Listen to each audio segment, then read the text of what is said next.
What's going on, everybody? Rob A here, and today we're taking a look at Mattel's Jurassic World line. This is from the Roarivores series, and this is the Allosaurus. This piece retails for $14.99 in the US, and I picked this up at my local Toys R Us, so I did get a discount on it, which is nice. So I am excited about this figure. I wasn't entirely sure if I was going to actually pick this one up.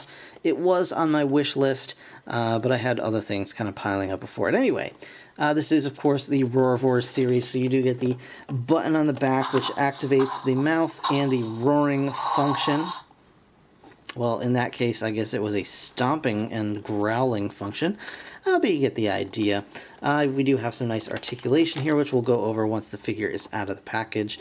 And you can see the tail, of course, tucked in the packaging there. On the back, you can see you do get use with the Jurassic World Facts app, which I will, of course, be scanning in and showing off for you guys. This says push button for sound and tromping action. You do get the batteries included, and you get to see the other Roarivores figures in the line here. I have not picked up I believe this is in the Metrocanthosaurus. I have not picked this guy up yet. I don't know that I will, to be honest. I just have too many other things that kind of have my attention currently, but I do have the Baryonyx and the Triceratops. You can check my channel for those reviews. And I just want to show off really quickly the UPC for this figure, in case you're looking for it yourself. You can use BrickSeek or whatever inventory checker that you desire to find that. So without further ado, I'm going to go ahead and get this guy out of the package, or gal as it were, and we're going to check her out in just a moment. So here we have the Roarivores Allosaurus, and as you can see, it's a very nicely sculpted figure. Very nice work on all the skin and, you know, the bone structure and everything. It's even got some battle damage, some scarring along the body, so that's pretty cool. The head sculpt is very nice. You can see it's got a lovely crest on the top of the head and those big sharp teeth. And I don't know if Allosaurus was supposed to have binocular vision or not, but this toy certainly does not. Can't even see past its own head, and the eyes are, well, at least painted facing behind it or off to the side quite a bit. The mouth is open in its natural state, as you can see. You've got some membranes here inside, and of course the tongue painted black like a giraffe's tongue. Got a little bit of overspray on the tongue. And underneath you can see the speaker housing, as well as the battery compartment here, and that DNA sticker, which I'll leave here for just a moment so you guys can pause the video if you so desire and scan that sticker. And of course the Jurassic Park or Jurassic World logo on the underside of the other foot. Now the legs can splay a little bit at the hips, as well as rotate around all the way, really, which is nice. And they have a natural resting position right there where they'll click softly into place. Now the only thing is, it does put the Allosaurus facing pretty far downward.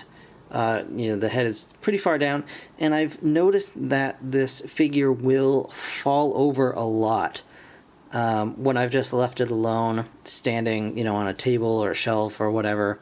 It will constantly fall over, so I don't know if moving the legs out a little bit will help that, and I just haven't quite found the right position yet. But I've found that if you kind of just move the legs back a little bit in a more upright position, it does tend to help it from falling over so much.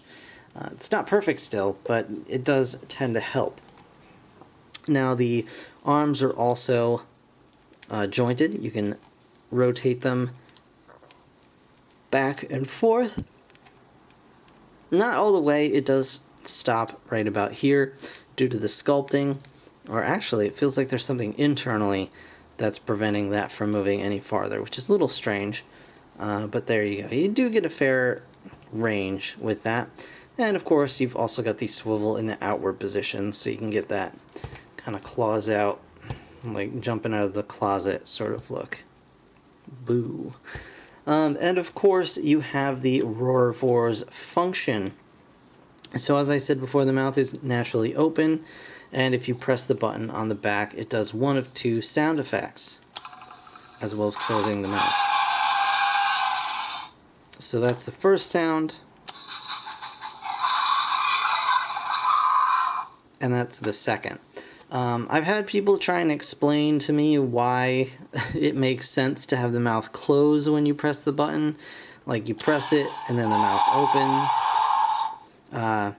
But I don't think that makes any sense at all. I think it makes a lot more sense to press the button and have the mouth open rather than close, so that you can, have it naturally hold on to things. But I suppose you can also grab it, press the button, and have him grab Muldoon by the head or something. Doesn't really hold him all that well, but he can do that. In any case, you've got some nice color patterning on the back as well, and down to the tail. The tail does come as a separate piece that you can attach once you get it out of the package. And yeah, overall it's a pretty nice figure. I do like it a lot. I just like kind of having it hang out. The feet are certainly not oversized, I don't feel, for the size of the figure. I know a lot of people feel that the Jurassic World toys have very oversized feet, but the Allosaurus seems to be pretty well proportioned in that regard. Nothing crazy going on here, just enough to stand the figure up. And maybe the figure not standing all that well is a testament to maybe the oversized feet are a plus and not such a drawback. But I can totally get both sides of the argument. Either way, it's a nice solid figure. I don't know if I'd say it's like worth $15, but honestly, it is a decent figure, and you could do a lot worse with $15 than pick this guy up. So overall, it's a pretty decent dinosaur toy. So that's going to do it for this review, guys. I want to thank you so very much for watching. As always, if you enjoyed the video, please hit that like button. It really does help me out. Of course, subscribe if you want to see more. I'll be back, and I hope you will too. Thanks again for watching. I'll see you guys in the next one. Bye for now.